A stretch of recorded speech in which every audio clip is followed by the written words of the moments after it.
This is the new Suzuki Swift. Now, I know what you're thinking, and yes, it does look a lot like the old Suzuki Swift, but it is all new. For starters, it's slightly longer than before, which means legroom is better than before.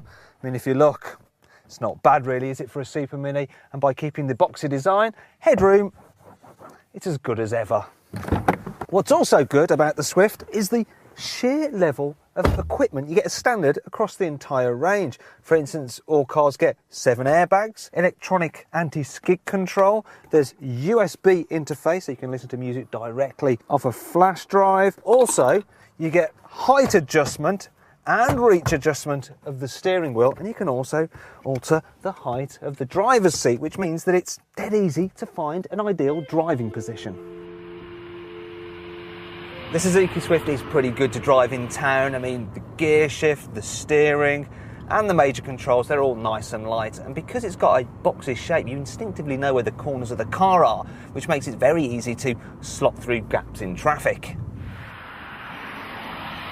Also, the Swift, a bit like the original Mini, has that kind of wheel at each corner stance with very little overhang, and that gives it sort of like go-kart handling. That means when you get out of the urban environment and onto a twisty road such as this, well, it's actually quite a bit of fun. I mean, it goes around corners really, really well.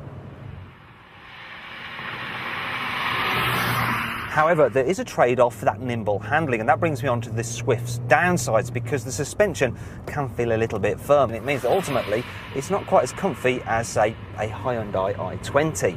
In fact, you get quite a lot of tyre noise and wind noise as well when you're going at motorway speeds. I mean, I reckon part of the problem is the fact that there's so much hard, brittle plastic that the noise kind of just reverberates around the cabin.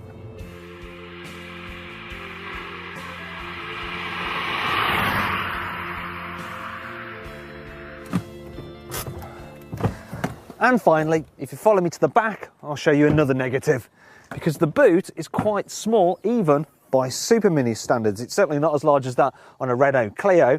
And when you fold the rear seats down, you'll notice there's this massive lip, which could prove a bit of a pain if you're trying to carry larger items. But, you know, nothing's perfect, is it? And overall, the Suzuki Swift is a fun little Super Mini that's also really good value.